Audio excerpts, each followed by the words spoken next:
Yo, what's up everybody? It's time for another exciting episode of Cooking with Zaphod. And today we're going to be making some shit so hot that the first step is to actually turn on your oven and set it to 300 degrees. That's how hot we're making it today. So step number one, preheat your oven. Step number two, get out some sort of pan that you can put into the oven. We're going to be using metal because you can heat it up real good.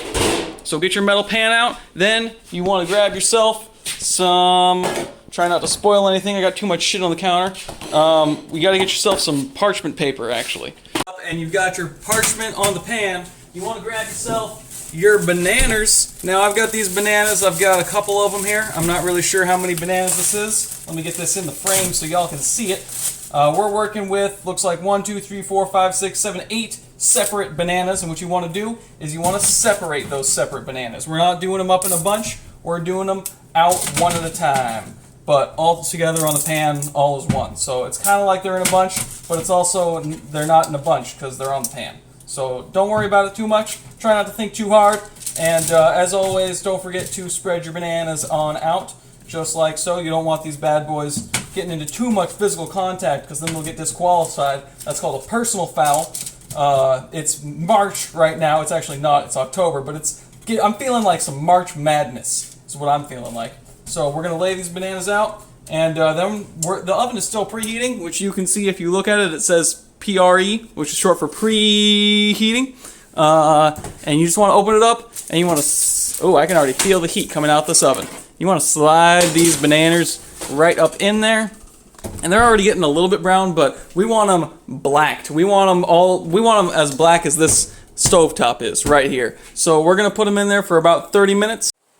Alright, this is a KitchenAid mixer. This is brand new. I literally just got it and took it out of the package between shots. I didn't get it between shots. I got it before I started filming, and I took it out of the package between shots. It's a really fancy mixer. I've worked with these before, not on Cooking with Zaphod, but in real life. I've used these and they're great, and I'm now excited to have one of my very own. And it can do all of our mixing for us, so we don't have to work out our hands, and we don't have to use a hand mixer and sit there and hold it. We can literally just put the shit in here and turn it on and walk away. So here's what we're going to do. We're going to get some butter. In this case I'm using, I can't believe it's not butter, it's vegan. And the recipe, and yeah, you heard that right, we're using a recipe. Here's the recipe. My mother made me this cute little recipe book a couple years ago as a gift. And she said, oh, you can put all your recipes in it. And then I subverted that, and I put all my recipes on YouTube.com. But if you notice, this calls for 2/3 cup margarine, and this is 15 ounces. And so a cup is a measure of volume, and ounce is a measure of weight. So you can't really line the two up. But if you were to just slide this bad boy in here, that's like, I would guess that's probably about 2 1/3 cups, and right now I'm thinking about making 2 batches of this banana bread, so we're just going to use this one whole container of I can't believe it's not butter, it's vegan. Just peel off the top and get some way to get this out of here. I'm just going to squeeze it to prove that you don't need fancy tools. Squeezing that on out just like that, and we've got a little bit left in there, so if you're really dedicated you can get a knife and scoop that out, or a spoon or something, which is what I'm going to do. My little red rubber spatula, that's what I'm going to use for this, because I'm going to be using it later on in this episode anyways. Shout out to Betty Crocker for making this spatula. It's a pretty damn good spatula as far as little red rubber spatulas go. I've never had a little red rubber spatula that was as good as this one. So thanks, Betty. Maybe next you can teach me how to cook a squirrel. Alright, next thing the recipe calls for is 1 1/2 cups of sugar. But like we said, we're going to be making 2 batches of this, so we're going to be using 2 1/3, or 2 1/2. 3 cups of sugar. I can do math real good. Just call me Skipper.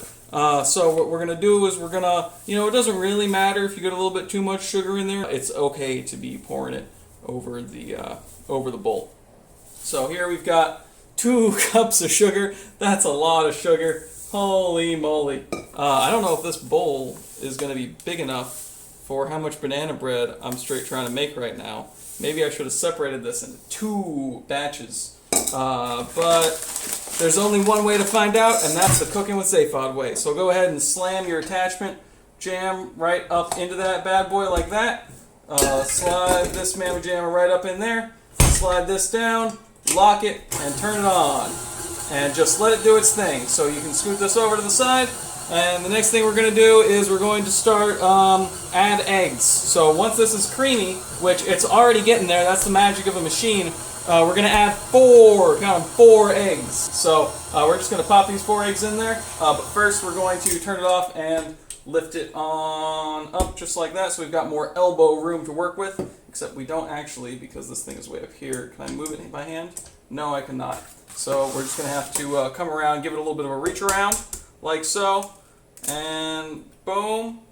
And we did not get any shells in there. I watched some professional, cooking video recently, and they were like, you should always crack your eggs into a separate container so that you can be extra sure that you're not getting any shells in your final product. And I saw that and I was like, fuck that. I ain't doing that shit. I'm doing it the same way I've always done it, the Cooking with Zaphod way. There were 2 yolks in that egg.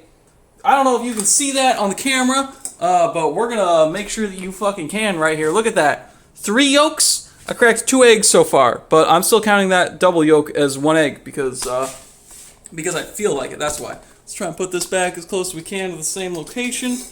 That's looking about same-ish. All right, now we got 2 more eggs to go. So just pop that in there. Boom.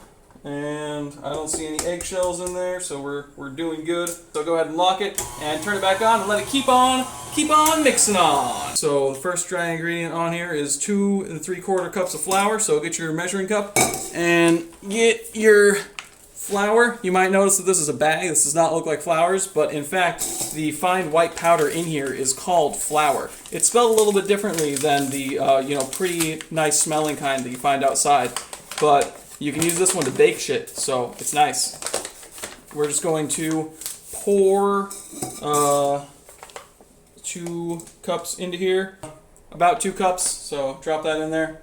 It's not an exact science, but it's good to be pretty close.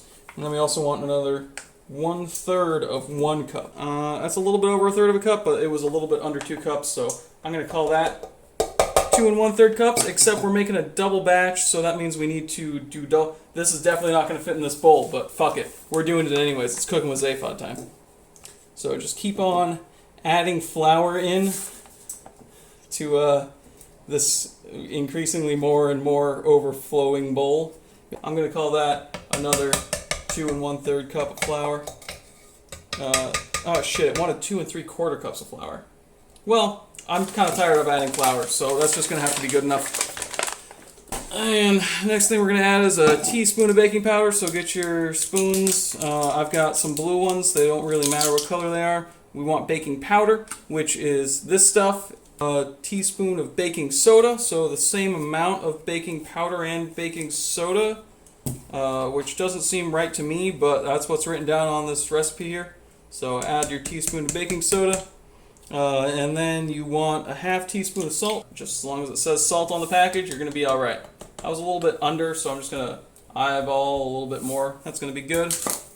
And then we're also going to add some nuts, which you might think is nuts because these are shelled, these are not chopped. So I'm actually going to chop these. You've seen me chop shit before. So I'm saving 20 cents per ounce by chopping the walnuts myself, if you think about it.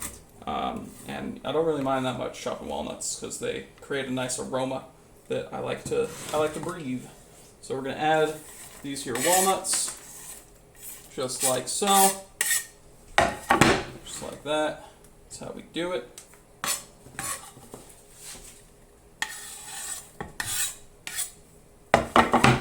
Okay, we've still got this much walnuts left in that walnut bag, but I'm thinking that's going to be as many walnuts as we're going to be able to fit in here and still put like at least 2 bananas. This thing calls for how many bananas? 1.5 cups of mashed banana. So I think we're going to be able to put 3, hopefully, bananas in here. That'll be my goal, is to fit 3 bananas in here. And we're just going to, oh boy. All right, when you've got this much shit in there, you want to start it off on a really low setting. Otherwise, you're going to get this happening, which is where it just explodes everywhere. It's like, Allahu Akbar, and just blows up all over your kitchen counter. So we're mixing this, and we're going to let it keep on mixing. And look at that, it's time to take out the bananas. Grab up some sort of mitt, because you're going to be touching hot metal if you don't. Ooh, those are some nice black bananas. Take them on out of there. just like so. And are these, can I touch these? They just came out of a 300 degree oven, which I should probably turn off. Even though we're actually going to be baking some more, so I'm going to turn it back on. Now, what temperature does this thing say to cook at? 350 degrees Fahrenheit, so that's what I just turned the oven on to, was 350 degrees Fahrenheit. And now we're going to start tapping these to see if they're okay to touch. Because if you touch something that's hot really, really fast, you won't burn yourself. It's the same way that if you look at the sun really, really fast, you won't hurt your eyeballs. But if you stay looking at it too long, you'll be like, ah, my eyes, they hurt. Now these are a little bit too hot to touch, I can tell, because I picked one up and it hurt. So we're going to let them sit for a minute. And during the time that they're sitting, this bad boy, we're going to crank up the mix because it's now creamy looking. And I think we're going to be able to fit 3 bananas in there, at least. Maybe 4. Maybe we'll hit the 4th banana, but we're at least going to hit the 3rd one. What you want to do is you want to chop off the bottom part of this banana, and then you're going to grab it from the top and just kind of squeeze it up in here. And it might look coming out a little bit gross, but it's going to be straight delicious, I tell you what. I sure wish there was something I could do with the banana peels, like some sort of other recipe I could make with them, you know? Maybe I'll figure something out someday. Something you could do with banana peels, because they don't really taste very good, and they're also not like a consistency that would be easy to cook with. So I'm not sure what you could do with with especially this dark of banana peels. But I'm sure there's something somewhere out there. I could probably Google it and come up with an answer real quick. So we're gonna lower this back down. We're gonna lock it, and then we're gonna turn it back on. And we're gonna let this keep mixing. More mixing, more mixing, more. There's not enough banana in that. So what we're gonna do is this exciting thing called add more bananas. And to do that, you just do the same thing we did for the last bananas, but you do it again. So grab yourself more banana. Which really sucks, because if I was planning to make this twice, but this is already a lot, and I guess we're just going to be using maybe all of the bananas.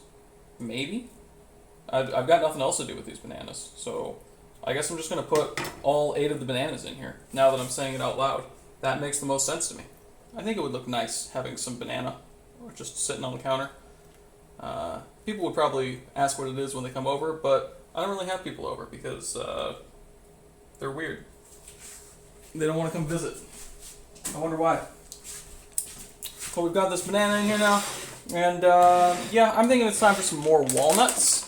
So pour out some more walnuts, and just like last time, we're gonna chop these bad mamma jammas right on up. And I think that we've got some room for some more flour in here. Now I did the math, and 2 3/4 cups of flour times 2 minus 2 1/3 cups of flour times 2 is about 0.8. So we're going to try and get 8/10 of a cup of flour into this measuring utensil. And that is, that's about half a cup of flour, so we're going to put that in. Just like that. And then we got a little bit more, just a hair more flour. Oh, that's way too much. See, that's why you use a measuring tool instead of just pouring straight into the machine. And that, I'm a little bit less than that. There we go. I'm going to say that that's enough flour. That's probably in line with the recipe. We've probably got a little bit more banana and a little bit more walnut than the recipe calls for, but we're also not using sour cream. So just lock it up. And again, we just put flour in here, so you're going to want to start it real low and let it mix. And it's gonna shoot over a little bit, but that's okay. It's not the end of the world. It's just a little bit of flour on the counter. All right, no one's gonna throw a fit. It's all gonna be okay, I tell you. Alrighty, so this is now mixed up all the way. I'm turning this off. I'm unlocking it. I'm lifting it up. Now I did go around here, around the top rim piece with the rubber spatula, and I just scooped all of the loose flour down into here so it would get mixed up at some point. So I'm just gonna grab a little bit of taste test on this bad boy. Now that is how banana bread dough is supposed to taste. I think. Tastes kind of like banana, sort of. So I'm going to be doing muffins. Can you see that in the shot? Kind of. There we go. I'm going to be doing muffins. And for that, we need to grease them. So I've got me some coconut cooking spray. I was going to get canola oil cooking spray at the store, but I forgot. So that didn't happen. So just spray some of this in each one of the things. kind of pour this into, we're going to kind of angle this and then spatula into each of these muffin tins, just like that. I could probably use a spoon. I bet a spoon would be really freaking useful right now. We've almost got the last reasonably sized chunk out. There it is. It's splattered among the side of the bread pan. That's okay, we got this here rubber spatula. You can just press it on down. And just like that, you're done, basically. Now, you pop these bad boys in the oven at 350 degrees for an hour and a half. Grab the bread pan, slide it in there, grab a muffin tin, slide it in there, grab your other muffin tin, slide it in there, and then wait for an hour and a half. And to do that on my oven, what I'm going to do over here is I'm going to hit cook time. I'm going to hold this down until it says an hour and a half, which is surprisingly quick. Wow, yeah, and then start. Alright, now it's good to go. You just wait until it beeps, until it starts screaming at you. In the meantime, clean up. Alright, we still got 11 minutes left, but my spidey senses are tingling. They're telling me that it's time to pull out at least the muffins, if not the loaf. Ah! Big ol' hot air right in my face. It's a good thing it was just air.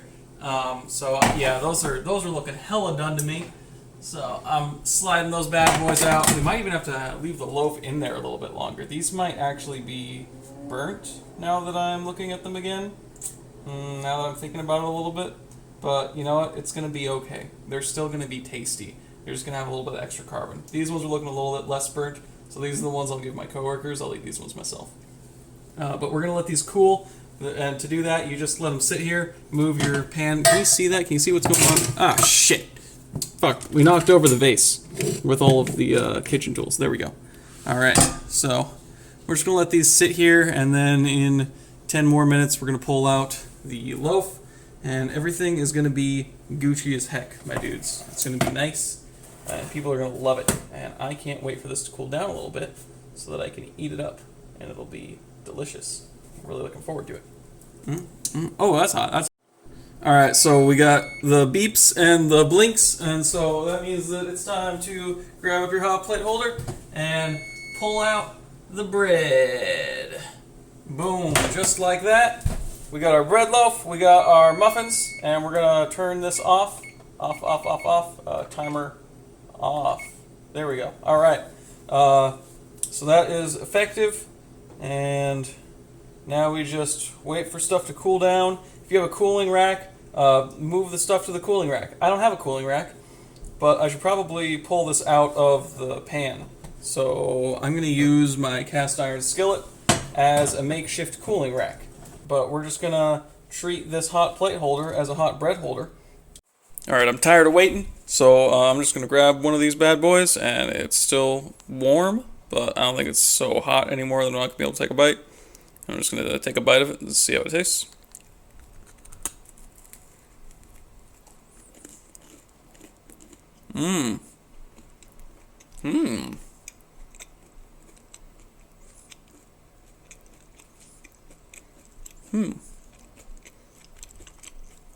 It's a little bit burnt, but as you can see, that's really only affected the edge, the outer shell, which kind of, if you think about it, creates like a freshness seal around the whole thing. So, I'm okay with that. They're warm, they're fluffy, they're soft, except for the outer shell is very hard, difficult to bite through. And they've got some moisture in there, which is nice. So, I would definitely suggest that you make this banana bread.